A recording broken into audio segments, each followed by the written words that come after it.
Hey, what's going on, everybody? This week, Wizards of the Coast has released another Unearthed Arcana, this time called Gothic Lineages. So we're just going to go over that. They got 3 new lineage options. A lot of stuff with the racial things are kind of being rephrased, it seems like, into lineages, which I think is a fun way to go about explaining maybe some of the differences and go against type for some of the traditional things with Dungeons and Dragons. So let's just get in. Oh yeah, I'm Jake. This is Josh. We're JNJtabletop. We got 3 options here. One's called the Dhampir, right? That's how you pronounce that? Is that? Dhampir. Dhampir. Oh, that's where you put your clothes when you're done. When you're done with them for the day, into hamper. Anyways, I think it's supposed to be Dhampir. But you're probably right. I'm not sure. Yeah, I'm awful. And then we got the Hexblood and the Reborn. So I thought the Reborn was really cool. I know you were excited about the Hexblood. So let's start with the hamper. I'd say, you know, right off the bat, I'm not a big fan of the Dhampir. Basically, it's supposed to be like I guess like a vampire, but not a vampire. It says you're poised between the worlds of the living and the dead. You retain your grip on life, yet you are endlessly tested by vicious hungers. That is a description of a vampire. That's just like, let's be real about that. But I mean, that's fine. I think people are going to be excited about that. Absolutely. Pretty much all of the origins have to do with, you know, whether you're some sort of reincarnation of a vampire or just something giving you a hunger. And it is kind of interesting because it plays on that, like, okay, you could still be a good character, but you have a hunger. How do you go about that? And I think that is one of the things I really like about it, is that they're going to have a constant struggle. Maybe they're going to have to become like Dexter because of that, right? Like, you're a good person, you're a valuable member of society, but you're a serial killer, you know, like. See, you went Dexter. I was thinking like Edward Cullen. This is the Twilight fantasy. Yeah, that's probably what it is. I've never seen Twilight, so Never seen Twilight? My vampires don't glisten in the sunshine, they burn. So yeah. I think both are good examples here. But yes, this is just another tool to tell a different kind of a story. That's a very strong way to go against type, right? Normally if you hear of demons or devils and you go, oh, those are bad, right? That's not really the way things are when it comes to 5e or just the kinds of stories that are being told now. And more tools to tell more stories, I think that's fine, you know. This is very much does feel playtesty to me, though, much more so than, like, say, subclasses did. Yes. Yeah, it was funny. That was probably the first thing I thought of when I was reading through this. I was like, if you watched our last Unearthed Arcana video, or either that one or the one before, I think probably in both of them, we mentioned how previously the Unearthed Arcanas, they all were like very, very playtesty, and it was clearly something that was going to get nerfed. But now they were starting to get like dialed back to something that I could actually see them print. This, totally forget that I said any of that, because we are right back to they're going to nerf this. Right back to where we were. Really quickly, I just want to say, you don't know your origins, but you were raised by vampires or other monsters. I actually kind of like that. It's like a nature versus nurture type thing. Like, if, you know, that is cool. We'll talk more about that in the exploration video, you know, nature. But it's kind of interesting to me, because maybe the hunger isn't even, maybe you don't like biologically need it. Maybe you were like raised that way. Maybe it's more of a want than a need. And I think that's an interesting thing for a character to have. But anyway, you are humanoid and undead, medium or small, and 35 feet of movement. That's always nice. Yeah, especially if you choose small, right? Yeah, I mean, well, vampires, you know, they're faster, so that's a thing. Yeah. Dark vision. This is when you want to play. This is when you want to play the vampire, but not have sunlight sensitivity. That's 100% what it is. Yep. Was this Todd? Was this you? Was that?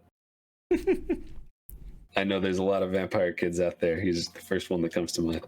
They probably love this, the Kenricks. Yeah. No, I'm actually. I don't know if they made a video on it yet, but I am excited to watch their video on it and see what they have to say. I think they have, yeah, one for each of them. Spider climb, very nice. I like that these level up with you, but it's also your race, so it shouldn't. Anyway, so yeah, some spellcasting does, but that's fair. Yeah. It's interesting, though. You have a climbing speed equal to your walking speed. In addition, at 3rd level, you can move up, down, and across vertical surfaces and upside down along ceilings while leaving your hands free. Like, that's spooky. I mean, it's going to be useful in a game. Like, that's a cool ability to have. But also, like, take it outside of that, that's spooky. Like, oh, yeah. You're trying to creep people out. It's like having slippers of spider climbing. Yeah. But they're just, built in. Just built in. Yeah.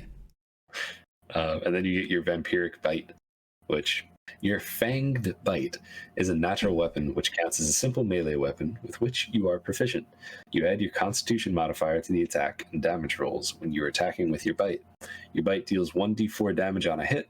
While you are missing half or more your hit points, you have an advantage on attack rolls you make with this bite.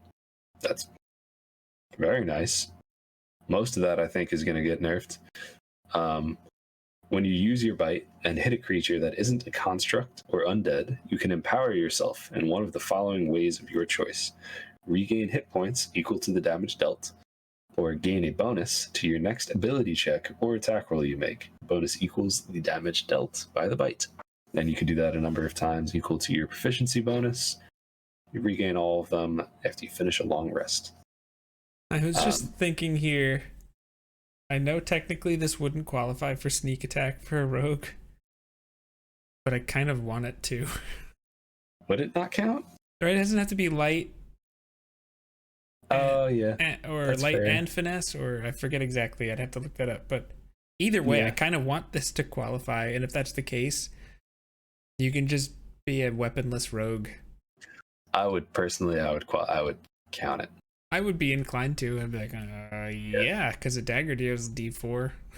It's fine by me. Oh, that'd be fun. All in all, it's like, I think this is fine. I think a lot of people are going to be excited about that. I've never been one who's been super into vampires or anything, so it's not exactly for me. I do think it's probably going to get nerfed, but there are absolutely some interesting parts to it, and I can see it being a pretty cool character. I don't think I'm going to make a character like that, but I would be interested to see that character's story or even play in a party with that character. Yeah, I think this would have to get reworked a little bit if you're going to count it for sneak attack. Oh, yeah, absolutely. It's like, wait a second. Just automatic sneak attack every time. Yeah, like, ooh. But healing yourself is cool. I mean, yeah, I don't know. It's the whole Gothic angle is not usually my thing, but I do think this would scratch that itch really well. And I think, and I could see, especially for a one shot, I would want to try it out. And then just, if I had fun with it, maybe expand to I could definitely see that being a thing. Yeah, it's weird because I did start off it, and even after finishing it, I'm still like, but there's definitely piques my interest a little bit though. Like there might be something there. Give me dark vision and 35 feet of movement, and even that alone, I'm already halfway there. So yeah, like the other half of the way is spider climb. No, I was gonna say Fey ancestry and Josh is a wood elf, everybody. Yeah. Next up is Hexblood, which this is the first one. I mean, I like the next one a lot too, but this one really stuck out to me. Again, I mean, you guys know me. I like the Fey things. I like wood elves. I like that kind of stuff. So Hexblood, our flavor text says, where wishing fails, ancient magic can offer a heart's desire, at least for a time. Hexbloods are individuals infused with eldritch magic. fey energy, or mysterious witchcraft. Some who enter into bargains with hags gain their deepest wishes, but eventually find themselves transformed. These changes evidence a hag's influence: ears that split in forked points, skin in wild shapes, lengthy hair that regrows if cut, and an irremovable living crown. Along with those marks, hexblades manifest hag-like traits such as long life, dark vision, and a variety of magical methods to beguile the senses and avoid the same. What the heck does an immovable living crown look like? Oh, yeah, right? That's like just the picture of that pain. Okay. Just makes me think of milky tentacles. Oh no. I mean, I think of it like a Fey type thing. Like, yeah, it could be something like dark and like ooh, you know, like that you don't want to look at. But it could be something like it could be some sort of like nature thing, you know, because like hags are Fey creatures. This sounds like very Fey. That's true. You can almost have like a Medusa crown, right? Like some snakes coming out, or grass. Yeah, I mean, I was thinking, you know, whether it's like a crown of flowers or plants or thorns or the Medusa thing, I think that's excellent. That's a great idea. You could do or like vines. Mm-hmm. And if you were gonna cast some like grasping vine or thorn whip, you could do some real fun reskinning and flavoring. Yeah, I like that a lot. That could be cool. I think, you know, what they're trying to say is like it happens where, you know, you make a deal with a hag or something like that. And I think that's kind of interesting, really, with any Fey creature. Personally, I think I would homebrew this a little bit more. And it doesn't have to be with a hag, just some sort of Fey creature. And that could be whether you made a deal with them, your parents made a deal with them. Personally, I like that better, that it wasn't up to you. Like it was up to someone made this choice for you, and now you're stuck with it. So some of their origins that they have here, fake kidnappers swapped you and your parents' child. Seeking a child, your parents made a bargain with a hag, and you were the result of that arrangement. Like that. Oh man, it's just interesting. Like there's such an interesting story being told there. And now they've come to collect. Ow. Yeah. Slighted Druid transformed you and bound you to live only so long as a sacred tree bears fruit. Like, oh, that's so like Beauty and the Beast. Yeah. Right? Like the petals fall, and if it falls, it's permanent. It's like in that lane a little bit. Yeah, like once that tree dies, like that'd be a cool character, but that specific one would be an amazing NPC. Like you go into this forest, like you have an axe in your hand, or, you know, suddenly all these woodcutters are getting killed. Why are they getting killed? Well, they came too close to my tree. If that tree dies, then I die. So yes. That I don't know. I love that. Almost every single one of those 8 options, those 8 origins that they have, I just get so excited about and like really interested in. The only one I don't like is number 3, which is but Coven of Hags lost their members and you were created to replace the lost one, because I don't know. I'm just not a big fan of that one. Yeah. The only thing I would say about that is you don't have to follow it though. It's true. What if you're like, that might be my that my internal struggle is like, you know, like in Rudolph the Red-Nosed Reindeer, like I don't want to be an elf, I want to be a dentist, you know. It's that kind of a thing. It's very juxtaposition-y as far as the flavor of the story being told, but the point is valid. That could be pretty cool. And I mean, that also sets a whole campaign too of like, you know, you just have a campaign of fighting hags because they're gonna make life hell for you and your friends until you do what they want. Like, yeah, I would want to really, really homebrew some nasty hag stuff. Yeah. And the hag fight we had in Ancient Relics was so weird and creepy, which is exactly what it's supposed to be. But I feel like this would let you have that kind of flavor. So it is pretty cool. So you're Fey and humanoid, medium or small, 30 feet of movement, lame. You do get dark vision. You get Fey resilience, so you're gonna have advantage on saving throws for being charmed. It looks like you could be put to sleep though. which I think is kind of interesting. I didn't think any fey creature could be put to sleep. I know elves can't. Yeah. That is interesting. But disguise self. Ooh, I like that. Mm-hmm. Yeah, so you get hex magic, which gives you disguise self. And this one is like a creepy. Oh kind gosh. Yeah, I read this before. Oh my lord. As an action, you can harmlessly pull out one of your nails, a tooth, or a lock of hair. It's imbued with magic, and while it's like imbued in that way, you could send a telepathic message to the creature holding or carrying the token. As long as you are on the same plane of existence and within 10 miles of it, the message can contain up to 25 words. So it's essentially like sending, right? Is that what it is? Sending, I believe. Yes, so. exactly. Yeah. It's kind of nice to literally just be able to, hold on, guys. Let's just take this. Like, or fingernail, like just like, hold on, guys. Right? Oh yeah, fingernail's the worst one for me. Take that. But especially if you're like we met in a tavern group, and you're that weird kid that's like, oh, just okay, just take this with you. This makes me wish I had access to this for Oren for our holiday one shot. I feel like this would have fit him really well. Yeah, 100%.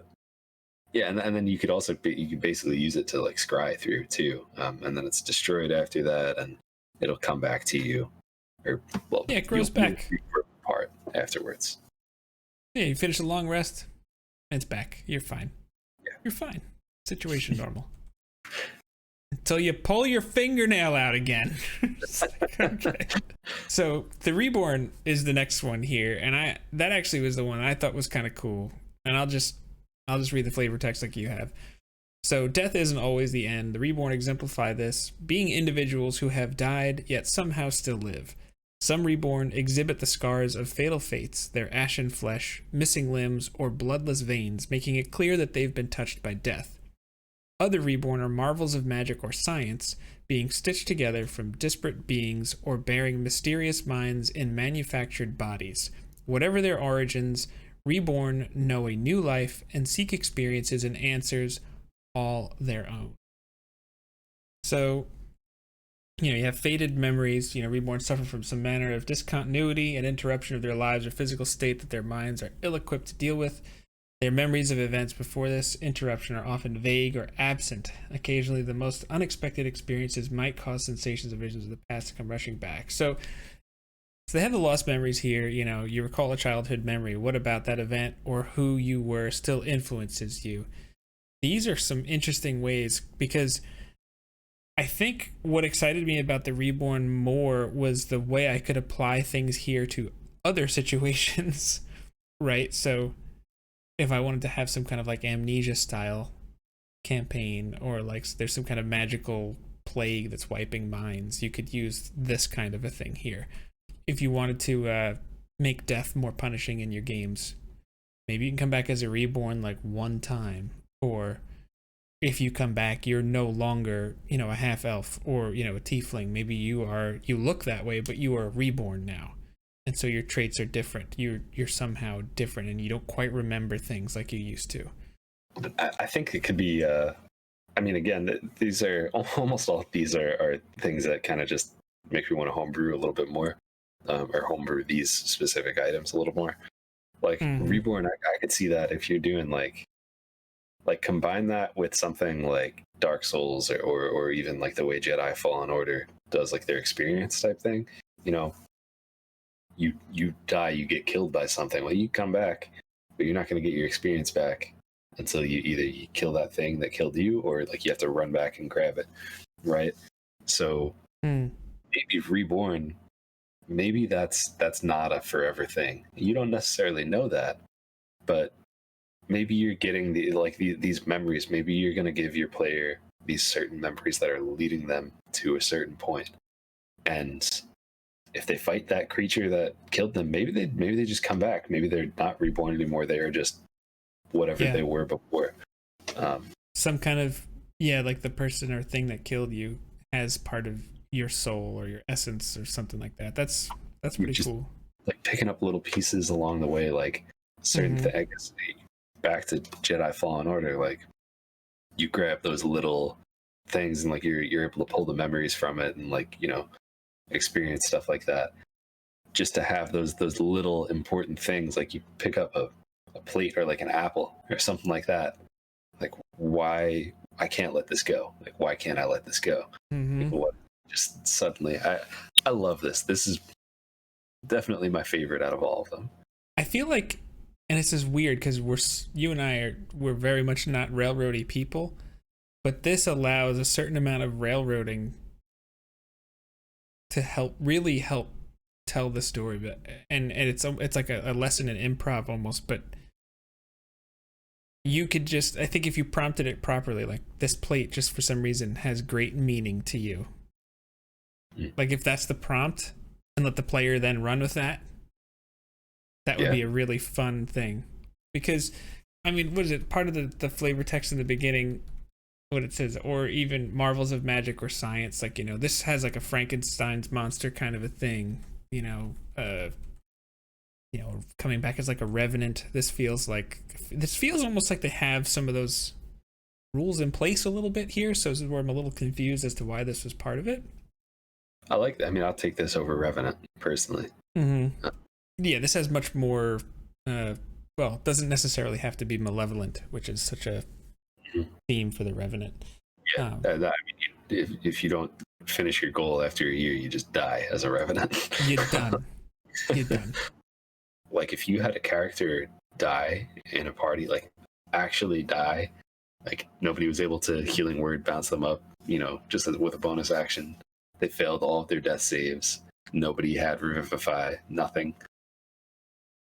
This is where like you give your players like, oh man, like you just find some sort of quest for them to be able to figure out like how to make it happen. They bring you back, but when they're back, it's not who they were, and now you're all on a journey of rediscovering who that person is. And especially in a party, you might not know all the little things. You might not know why that plate's important.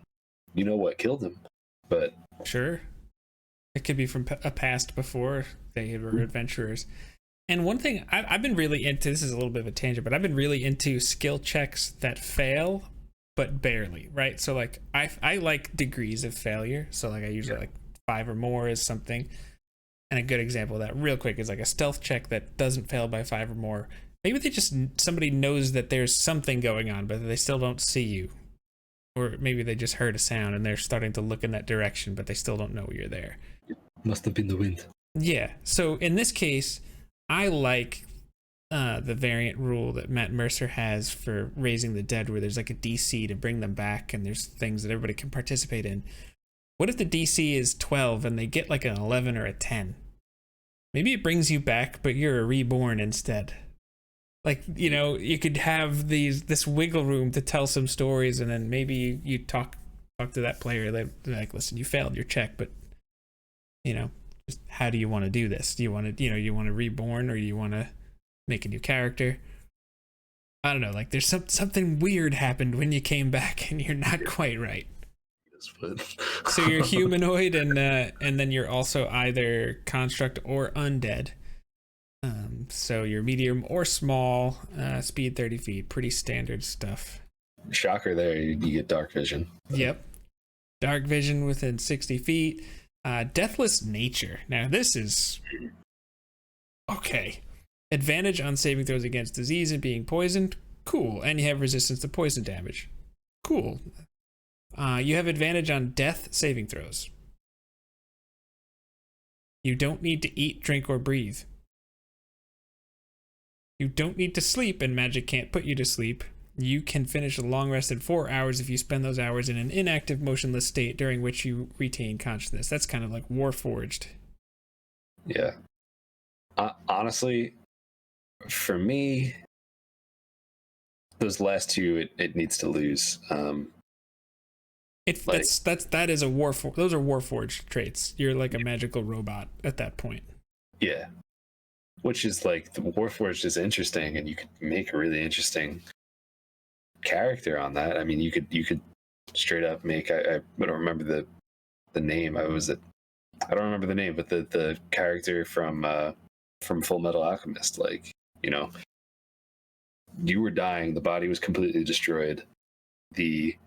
Whoever what your healer was didn't know how to save the body, but there was a suit of armor right there, so they went whoop, bloop, and like This'll do. Yeah, you could make a cool character like that. Yeah. But for this, if you are reborn, then for me, you're alive again. And I think you should still have to eat. And yeah, this feels like it fits the construct. But I guess if you're undead, I mean, you don't need to eat. yeah, It's one of those things that you read and you go like, that's not good. And then you're like, does eating, drinking, and breathing really that central to rules? I don't know. Like, there's just some of these things maybe feel like, whoa, and then it's like, oh, I don't know. For me, like it's not as far as the rules. It's more for the story. But believe it or not, for those things, like if you want to change the flavor of that, like I think it mentions earlier on, like you have those memories and you just focus on. You don't sleep. You're focusing on those memories. Like, sure, maybe you're not sleeping, but you need to find that thing and just sit and look at it in the corner, like whatever. But the eat, drink, or breathe thing, like for me, this is where that alone just throws it back to the Revenant status for me, where like I have no interest of ever playing a Revenant. If I have a character that dies and we're going to bring them back as a reborn, like I want them to be alive. Like I don't want them to be just a thing. And if I do, then I want them to die after they find out who they are and like sure. So whatever they were looking for. Like this almost feels like it fits like if you only knew your character as a reborn. Yeah. That would feel more okay. Mm-hmm. Right? I can see that. Than if you were, say, Marcus died and he comes back as a reborn. That would be like, no, he's alive again. Like, so, it's got that, there's that connection. Yeah. Yeah. Especially, I mean, if one of the origins was, you were once a necromancer's undead servant for years. One day, your consciousness returned.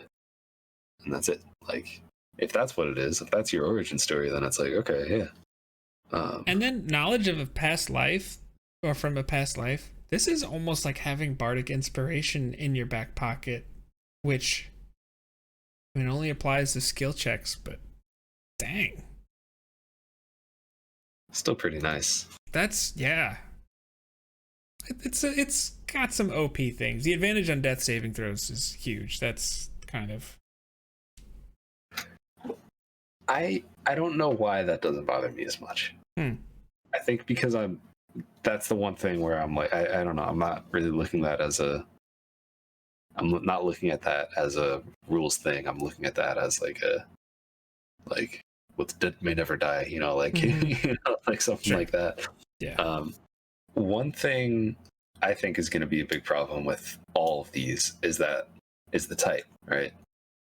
Like, if you're reborn, you could be a humanoid and a construct. Okay, your construct means you're immune to a whole lot of stuff. Like, it's more than just like a flavor thing when you give something a type. Like, there are certain things that you are affected by and not affected by. And that changes stuff in the rules, changes a lot of stuff in the rules. I get that. Yeah, I mean, overall, I think it's very raw, like we were talking about at the beginning. I think there's a lot of wiggle room as far as getting things to be where they actually should land. Yeah, anything that's going to empower players to tell more stories and different stories. It's a good thing. It's rare when I look at an Unearthed Arcana and I'm like, oh no, that not at my table. It's not like one of those feelings. And I think it's cool. It sparks your imagination. That's always a good thing. Absolutely. I mean, we sat here talking for actually a lot longer than we thought we'd be talking about it because of that. Yeah, I encourage all of you to play one of those and give feedback once they export it for the Unearthed Arcana, because it helps the game keep going. Which one of these sounds most exciting to you? And do you have a backstory? What do you think? Let us know in the comments below, because clearly we like to talk about this kind of stuff and we want to hear what your thoughts are on it. And, maybe you have something really cool, and maybe I'll steal it and make it my character. Just kidding. But we can definitely go back and forth in the comments with ideas because it's fun. Yep. Thanks for watching, everybody. Great day.